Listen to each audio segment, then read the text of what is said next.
era erro zero, né? E aí agora você chega numa situação, como foi contra o Bahia também, que você é meio que obrigado a usar esses garotos. E hoje o João Vitor parece ter sentido um pouco o jogo, né? Até saiu no intervalo. Queria entender se você acha que houve talvez uma avaliação, talvez de um erro, né, de planejamento, de avaliação, tanto na utilização quanto talvez de não ter buscado no mercado, talvez em outro momento, um zagueiro, já que o Flamengo perdeu 2 ali no começo da temporada. Obrigada.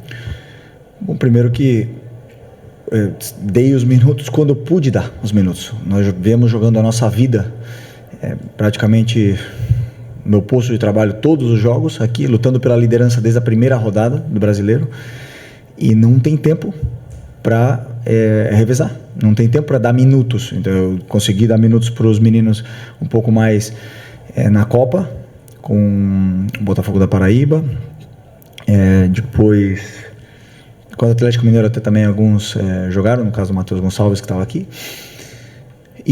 Mas é assim, a diferença entre os jogadores que estão, né, é muito grande. Os jogadores, os Léos, o Danilo, são jogadores de seleção brasileira. O nível deles é muito alto, Isso que é importante que vocês entendam. Quando a torcida, todo mundo pede os meninos da base, eu também quero colocar. Eu sempre falei, vai por rendimento, e eu vejo a diferença de nível que existe desses homens que estão prontos, o Danilo já tem 33, 34, do que os meninos que estão começando, que vão errar, é normal, mas chegamos nesse momento da temporada onde precisamos deles, e eu não tenho medo de colocar. Agora, claro, infelizmente não fez um bom jogo, eu tenho confiança, eu já vi ele performar, eu já sei o nível que ele pode dar, mas realmente era um jogo muito, muito difícil, e pensei em várias outras opções, mas não existiam, sinceramente, com os jogadores que estão agora disponíveis para esse jogo. Era, na minha opinião, a melhor opção, né? Infelizmente ele teve um jogo abaixo, e assumi ele, eu e todos tivemos um primeiro tempo muito abaixo, onde custou depois recuperar, entrar no jogo, né? E com isso a derrota. Felipe, Vitor Nicolau, da Flamengo TV. Das 4 dimensões do jogo, né? Tática, técnica, física e mental, numa reta final como essa, qual é a mais importante, na tua opinião? As 4 andam juntas, sem nenhuma dúvida. As 4 andam juntas. Os jogadores têm muita qualidade. Tecnicamente são jogadores importantes. Se você não está bem fisicamente, cai. Se você não está bem mentalmente, cai. Então todas as fases são importantes. E no final, temos que tentar diminuir os erros, né? E ultimamente vemos errando muito, esses erros que estão dando gols aos adversários. E isso, na elite, você paga caro. Boa noite, Felipe. Léo José, do Coluna do Fla. Em outras coletivas, você foi perguntado sobre a diferença do ânimo que o Flamengo entra em campo em algumas partidas. Tem jogo que o Flamengo entra como se fosse final de Copa do Mundo, mas tem jogo que o Flamengo entra como se fosse ritmo de pré-temporada. E nessas respostas você sempre falava que você cobrava, você falava com o elenco que os jogadores têm a noção que estão brigando por título. Só que nesse jogo de hoje contra o Fluminense a gente viu novamente um Flamengo com ânimo, pelo que a gente sentia, um ânimo um pouco mais abaixo. Errando o passe curto, dominando bola com o tornozelo. Isso foi muito perceptível durante todo o jogo.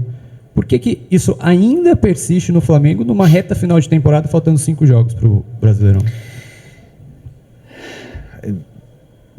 Posso te dizer que ânimo, atitude não foi. Isso eu tenho certeza absoluta. Atitude não foi.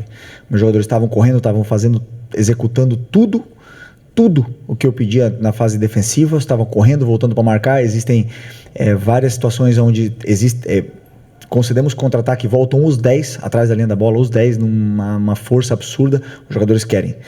Mas claro, quando você constrói e o adversário está ali fechado, destruindo e contra-atacando, dá a impressão que o adversário está querendo muito mais. É uma percepção à simples vista. Agora, que tecnicamente nós estivemos abaixo, sem nenhuma dúvida. Nenhuma dúvida. Para jogar com bola, tem que estar fino. E não estivemos, cometemos muitos erros, não aproveitamos as vantagens, concedemos ao adversário o que ele mais queria, que era jogar no nosso erro, e como eu falei, a elite, o nível que se exige é mais alto do que foi apresentado no primeiro tempo. Felipe, Raíza Simplício da Gol Brasil e da revista Placar. Felipe, você costuma falar bastante que o campo fala, né? Mas entendo também que às vezes para você o campo diz uma coisa e para nós às vezes o campo diz outra. Eu queria entender como é que você está vendo essa questão do Samuel Lino, porque ele continua muito abaixo, hoje de novo muito abaixo, no jogo contra o Sport também estava muito abaixo, e a gente tem visto uma crescente assim do Everton Cebolinha, se mostrando um jogador às vezes até mais agudo do que o Samuel Lino. Como é que você fez essa escolha para hoje? Por que não o Everton Cebolinha começando na do Lino hoje? Primeiro, muito bom que o Cebolinha venha crescendo, porque nisso consiste, quando um não está tão bem, entra outro para poder colocar, melhorar e potencializar, né? São os jogadores que melhoram a equipe quando entram. Para isso estão os jogadores que ficam fora. E no caso o Lino vinha crescendo depois do jogo da Libertadores, ele já teve a oportunidade do Sport, ele vinha crescendo.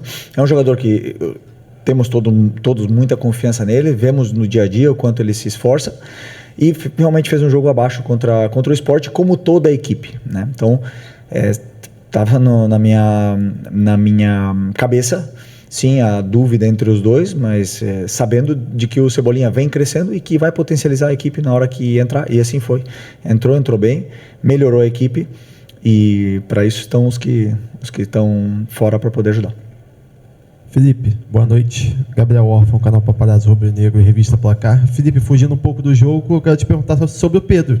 A gente teve a notícia aí de mais uma lesão do camisa 9 do Flamengo. Eu queria saber o que você pode dizer sobre essa lesão do Pedro. E se você, talvez seja muito cedo para afirmar ou não, mas se você espera contar com o Pedro para a decisão do dia 29. Obrigado. O que saiu do Pedro? A gente informou da lesão sem previsão. Não, sinceramente, não sei. Difícil estar com o braço quebrado. Já sabíamos desde o começo que era muito difícil de que ele pudesse chegar.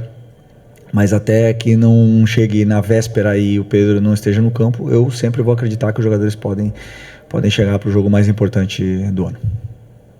Felipe, boa noite. Aqui Cidão Marino do Litoral News. Vou fazer minha pergunta, mas só queria pegar um gancho na dele, porque teve a questão da lesão muscular do Pedro. Você falou sobre o braço. Uhum. Essa questão da lesão muscular também da coxa esquerda, provavelmente também tira o jogador da final. Seria queria só que você confirmasse isso. E a minha pergunta em relação à diferença que o Flamengo poderia abrir do Palmeiras hoje, 5 pontos. Essa diferença cai para 2. Poderia abrir 5, faltando 4 rodadas para o final do Campeonato Brasileiro. Você vê uma queda do rendimento tático da sua equipe dentro do gramado nessas últimas partidas? Primeiro tempo contra o Sport também foi muito abaixo, aí foi um jogo condicionado pelas 2 expulsões corretas, mas que abriu o caminho para o Flamengo. Hoje era um time melhor do outro lado, né, que se fechou bem no segundo tempo. Você está vendo essa queda tática da sua equipe ou não? Tem de tudo, né? Quando as vantagens e o time taticamente no campo eu vejo muito, claro, não sempre, mas a maioria das vezes muito bem postado. As vantagens estão aí. Muitas vezes não se aproveitam essas vantagens por inúmeras razões, né? Mas perdemos contra o Fluminense hoje. Sport, vencemos contra o São Paulo, estávamos vencendo até a expulsão. Sport também, foi antes? Quem foi? Eu vejo o time chegando de um... Santos também. E o Santos também em casa. Claro que tem ajustes táticos para fazer, onde eu faço toda semana, faço análise, mas eu vejo, por exemplo, muitos os erros técnicos levam a equipe a não aproveitar essas vantagens que estamos gerando muitas vezes com a parte tática. Como foi anunciado, uma lesão muscular, como eu já falei, difícil mesmo pelo braço, com a lesão mais ainda, mas até que não esteja, na véspera ele não esteja no campo, eu acredito que ele possa estar. Felipe, aqui à sua esquerda, Renan Moura da Rádio Globo. Queria saber o motivo pelo qual você não optou em fazer modificações na equipe ainda no primeiro tempo, já que pelo plano tático estava muito difícil para conseguir pelo menos superar o Fluminense nessa primeira etapa. E só pegando o gancho da Luísa, houve uma falha de planejamento por essa quarta vaga no sistema defensivo do Flamengo, quando você hoje opta pelo João Vitor muito mais por uma necessidade do que de fato uma escolha? No planejamento, a análise do planejamento se faz quando acabar o ano, né? Tivemos aí muito tempo para preparar toda essa temporada e no final a gente vai ver se foi bem planejado ou não. Sobre as trocas no primeiro tempo, passou pela minha cabeça, realmente, poder. Optei por não fazer, optei por seguir assim. Boa noite, Felipe. Bruna Medeiros, do Disflá. Até passando pela questão do João Vitor, mas falando propriamente da linha defensiva inteira. Você optou por repetir a defesa que foi bem instável quando estava 11 contra 11 contra o pior time do campeonato. O que fez você ficar mais confiante para repetir essa defesa hoje? Só estou pensando aqui. Não tem ninguém? Bom, Varela na seleção. Léo Ortiz machucado, Danilo jogou ontem, 45 minutos. Vinha e Alexandre na seleção. Simples. Felipe, boa noite. Natália Brasil, Damas do Esporte. Eu queria saber de você, que você mencionou, né, que ficou na dúvida entre o Cebolinha começar jogando no time titular ou não, mas ele, além de não ter sido a sua primeira escolha, eu queria saber por que você optou pela saída do Luiz Araújo, porque, no meu ponto de vista, e você mesmo já falou em outras coletivas, ele é um dos que chuta, que tem aquele chute bom de fora da área, poderia, de repente, contribuir mais do que o Samuel Lino e o Bruno Henrique naquele momento. Então, eu queria saber do porquê não ser o Cebolinha a primeira modificação e por que a saída do Luiz Araújo e não alguma outra peça do ataque. O que eu entendi é que o Luiz também estava um pouco abaixo, né, no primeiro tempo, na questão de gerar jogo, e não estávamos aproveitando as vantagens que tínhamos em certos momentos na direita, e optei por colocar o Carrascal nessa posição porque ele tem uma leitura entre linhas também muito apurada, né? E eu optei por mudar um pouco a estrutura, fazer o Saul ganhar altura, fazer ele poder também chegar na área, e com isso a equipe melhorou, a equipe conseguiu chegar com mais facilidade na área do Fluminense, conseguiu gerar volume, mas é verdade que tem uma equipe que se sacrifica, que luta, que vinha há muito tempo sem tomar gols aqui, e é difícil entrar. Nosso time gerou volume, poucas ocasiões, e principalmente isso, por tentar aproveitar também o cabeceio do Juninho, que tem bom cabeceio, e porque imaginava, pela forma que o Fluminense defende, que iríamos chegar mais por fora. Oi, Felipe, aqui Sérgio Lobo, Sport TV, TV Globo. Eu queria saber, dentro do teu estudo, o que você estudou hoje do Fluminense, que é um time que vem se repetindo praticamente, obviamente que eles estavam muito mais descansados que o Flamengo, mas é um time que a gente vê que tem uma postura tática que o treinador pouco muda, né? Joga o Canóbio, joga um fixo de centroavante, joga do outro lado do Serna, e que pode ter te surpreendido, ou que você não estava esperando, porque o que a gente viu no primeiro tempo foi uma superioridade, ok, que o Flamengo errou, mas muito grande da equipe tricolor. Queria saber se houve alguma coisa no teu planejamento para o jogo, analisando o Fluminense, que te pegou de surpresa. Nada me pegou de surpresa, é o jeito que eles jogam, eles vêm jogando assim, não mudou. A única coisa que eles optaram por realmente não pressionar em nenhum momento, e baixaram o bloco, ficaram compactos, ficaram um bloco baixo, e tentaram aproveitar os erros, né, os contra-ataques. As vantagens, a gente chegava com certa até facilidade quando tinha troca de passe, na área deles. Depois o superar não é simples, e aí é onde o jogador precisa estar criativo, inspirado, fresco, e não estávamos, né? E depois, com a bola no pé, é um time com qualidade. Em nenhum momento me surpreendeu, porque é um time que eu sei que tem muita qualidade. Já tinha com o Renato Gaúcho, já tinha com o Mano no começo do ano, quando estava o Arias aqui ainda. Um time que sabe jogar, que sempre tentou jogar, e é um time que, claro, que vai te criar problemas. Os problemas que eles criaram, quase todos, realmente foram dados pela nossa equipe. E isso, cada vez mais, parece, e com razão, que a superioridade deles foi grande. E foi dentro do plano de jogo deles, funcionou muito melhor que o meu. Felipe, Isaac Andrade do Flavoz. Vontade não faltou. Os jogadores do Flamengo, obviamente, queriam vencer. Se a gente pensasse diferente, seria uma outra situação, uma outra narrativa. A parte técnica e tática também, essas explicações em relação ao que aconteceu no campeonato, as ausências, né, o calendário FIFA. Agora, uma coisa que me chamou a atenção, e de alguns torcedores que mandaram mensagem pra gente, foi o comportamento do técnico do Fluminense e o teu comportamento, respeitando o perfil de cada um, obviamente. Mas o técnico do Fluminense hoje, ele orquestrava tanto o time dele, quanto a própria torcida, chamando, fazendo, acontecendo. E nesse ponto é que passou-se a impressão de que o Fluminense não ganhou apenas dentro do campo, mas ganhou com essa vontade que inclusive começou antes do jogo, com algumas declarações de jogadores dizendo que iam ganhar do Flamengo. A gente está no final do campeonato. Já te fizeram uma pergunta de como que você pode reverter isso.